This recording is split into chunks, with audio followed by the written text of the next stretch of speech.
Amanoko akanaka wana Mhanduwe dzinoenhawo muzuva rochitanhatu mwedzi waKakunguru. Wana mukoti muzvipatara zvokubulawayo noHarare wasungiwa nyasi. Wari kupomerwa mhosva yekuratidzira kuti wawane mari nezvokuseenzesa pabasa zvinoningisika. Wasungiwawo kwaiva Poya Mutehwe wakaisiwa nomupfigwa. Ticharamba takaringitsa kuti vachagonzii. Vanhu vazhinji vadoka vari kureketa nokutsigira pfungwa yekuti vanhu vese vapinde mumugwagwa kuratidzira muzuva rokugumisira romwedzi uno waKakunguru. Dandemutande radoka riri kundonzi #31 July 2020 nevanhu vachireketa kufinhiwa kwavo nehurumende iri kuramba ichindoba. Tichagokupai zvizere kuti mazuva ayo asvikira padhuze.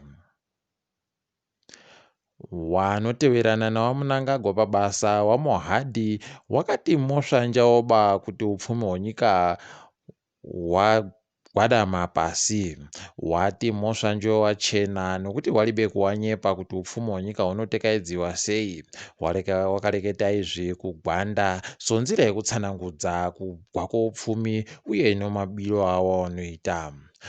Kana wakatadza kutofunda makore 40 adarika, idihwi.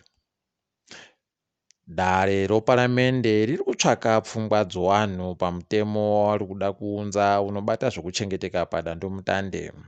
Mutemo uyu uri kuda kugopa Potras masimba okuti inogona kuseenzesiwa zvakanyangara nevanhuwo zvavo pambodzipo nohurumende. Chiri kutotirwadza ndochokuti wari kugosvika ba kwedu nokumabuja, asi kwaiva vamwe vanoda havo vanokwanisa kunyora tsamba mbozha paclerk@parliamentzimbabwe.gov.zw.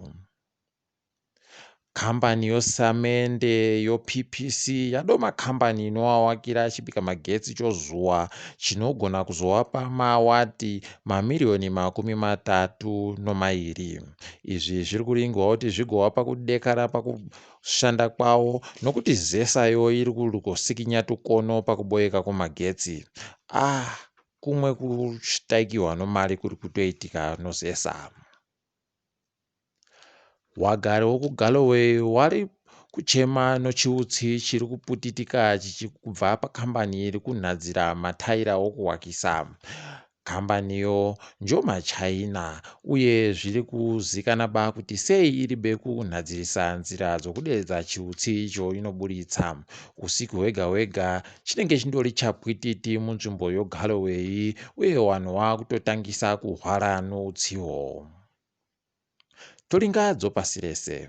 Rimwe gwicho rokwedu riri kufundira kuita chiremba kuBritain, Maloni Mukwende, ranyora bhuku riri kubatsira kugonesa mabudiro anoita zvirwere paganda rowatema. Bhuku iri rave kutoseenzesiwa kuBritain kufundzisa wana chiremba. Idi wedu wadadisa, toti tsvati waro. South Africa yave kuzaza mubhedha yezvipatara nokuda kwedzihwa mupengo. Izvi zviri kuita kuti vanhu vamwe vapfe waribe kana kurapiwa. Dzimwe nzvimbo dziri kutoburitsisa tsungununu kuringitsa wahwerewo wakangototi kata-kata. Tinovimba kuti wachagona kuwarapa wese wakabuda.